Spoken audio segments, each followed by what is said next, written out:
అధికారులపై మూసీ బాధితులు తీవ్ర ఆగ్రహం వ్యక్తం చేస్తారు.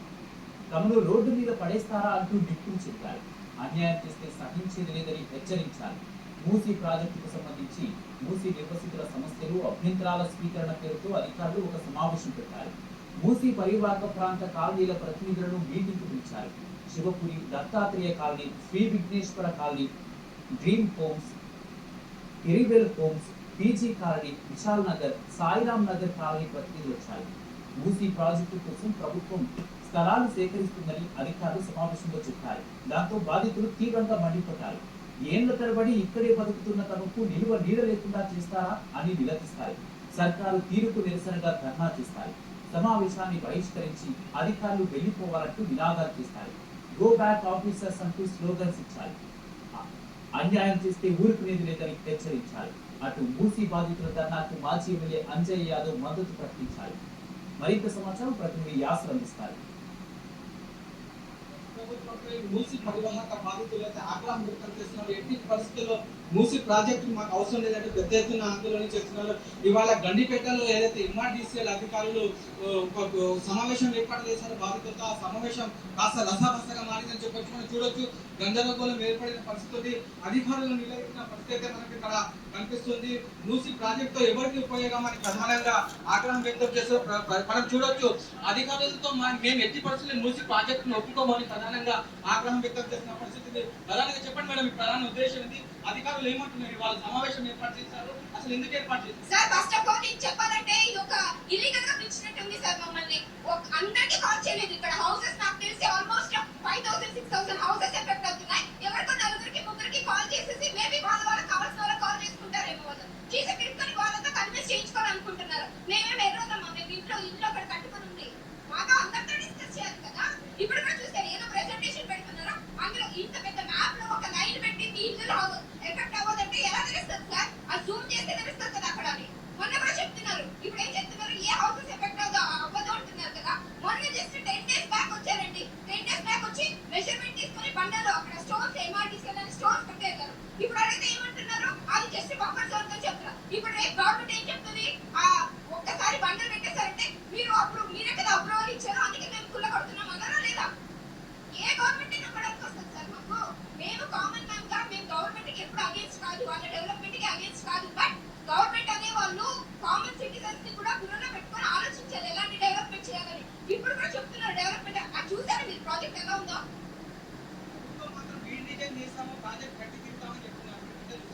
రీడిజైన్ లోనే ఒకే లైన్, ఆ పెద్ద మ్యాప్ లో ఒక లైన్ పెట్టారు. ఆ రెడ్ లైన్ లోపల ఎన్ని హౌసెస్ ఉన్నాయో అవి చూపించట్లేదు కదా. ఎవరికి తెలుసు అందులో 100 ఇల్లులు ఉంటాయి. ముందు ఒక గూగుల్ మ్యాప్ తీసుకుంటారు, ఒక లైన్ పెట్టేస్తారు, ఒక స్టేట్ మొత్తం మీకు తీసేస్తారా? ఏమి మన ఇలాగే ఎవరో ఒక నలుగురు పిలిచి మాట్లాడడానికి ట్రై చేస్తున్నారు. ఎందుకంటే అందరూ ఇచ్చాం మేము. మేము మా ఇల్లు ఇవ్వమండి. అసలు మీరు ఇల్లు కూలగొట్టకుండా ఒక డెవలప్మెంట్ ఇలా కూడా చేయొచ్చు అని చేసి చూపించండి. ఒక్క హౌస్ వాళ్ళు అంటున్నారు రివర్ బెడ్ లో కూడా లేదండి. 2 years బ్యాక్ కూడా సర్వేకి వచ్చారు. రివర్ బెడ్ లో ఒక్క ఇల్లు ఒక్క స్ట్రక్చర్ లేదని వాళ్ళు చెప్పారు. చెప్పి వాళ్ళు చేసి మళ్ళీ ఎందుకు వస్తారండి సర్వే చేయడానికి? మేము 2013 నుంచి ఉన్నామండి అక్కడ. అప్పుడున్నది గవర్నమెంట్ వాళ్ళు ఏం చేసుకుంటే సిస్టమ్ ఫెయిల్యూర్ సార్. మెయిన్ ఇది సిస్టమ్ ఫెయిల్యూర్ మా కామన్ పీపుల్ నెత్తి మీద రుద్దుతున్నారు. రసాభాసగా మారిన పరిస్థితి మనం చూడొచ్చు. ఇక్కడ అధికారులను నిలదీస్తున్న పరిస్థితి ఉంది. లేదా ఎంఆర్డీసీఎల్ ఆర్టీఓ ఇక్కడ స్థానికులు నిలదీస్తున్నారు. 20 साल 25 साल पहले ही ये प्रोजेक्ट होता था, तो उस टाइम हम जनता को नहीं जानते थे, हम तो अनजान थे। जानकर जनता को पागल बना रहा, मौत के मुंह में धकेल रहा। एक एक पैसा जोड़ के इंसान अपना घर लिया है और आज कहता कि हम प्रोजेक्ट करें। प्रोजेक्ट करो, मुझे खुशी है, लेकिन जहाँ खाली आसान है वहाँ करो। हम जनता को बर्बाद करके क्या मिलेगा? हम जनता के वोट से ही उसको कुर्सी मिला है और जनता को ही मार रहा है। ये हम नहीं समझते। हम अपना काम नहीं करेंगे तो नहीं देंगे, किसी हाल में नहीं देंगे।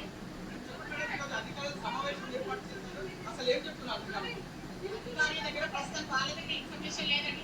ఇల్లు పోగు అంటున్నారు, ఇల్లు కొన్నింటికి పోతాయని చెప్తున్నారు. ఏంటి ఇది?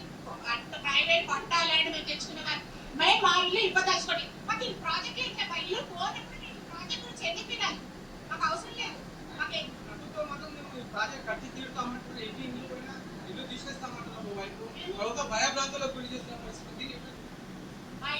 గట్టిగా మా ప్రాపర్టీస్ కాపాడుకోవడానికి మేము ఇక్కడ వచ్చాం. ఓవర్ కదా మాకు వాళ్ళ వీటిలో వచ్చి వాకౌట్ చేస్తున్నాం. మేము వాళ్ళకి వినదలుచుకోవట్లేదు. ఎందుకు మా ఇల్లు పోనప్పుడు నేను ఆ ప్రాజెక్ట్ గురించి ఎందుకు వినాలి? ఇవాళ ప్రధానంగా ప్రాజెక్ట్ కి సంబంధించి అధికారులు ఏమంటున్నారు? వాళ్ళ పీపీటీ చూపిస్తాము, మేము దాన్ని తక్కువ చేసాము, అది చేసాము అని చెప్తున్నారు.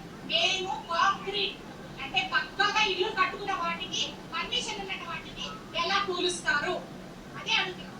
కూల్చొద్దు. ఒక ఇల్లు కూడా ప్రాపర్టీ పోకుండా మీరు మూసి చేయండి.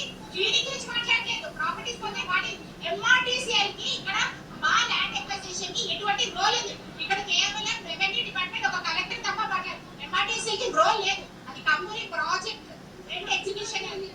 మొత్తం చూస్తున్నట్లయితే ఇవాళ ఏదైతే గండిపేట నిర్వహించిన సమావేశం అయితే రసభాసనం చెప్పవచ్చు. కాంగ్రెస్ ప్రభుత్వం ఏదైతే మూసీ ప్రాజెక్ట్ చేపడుతుందో ఆ మూసీ ప్రాజెక్ట్ వ్యతిరేక ఎట్టి పరిస్థితుల్లో ఈ ప్రాజెక్ట్ మేము ఒప్పుకోము. మా ఇల్లు పోతే మేము చూస్తూ ఊరుకోము.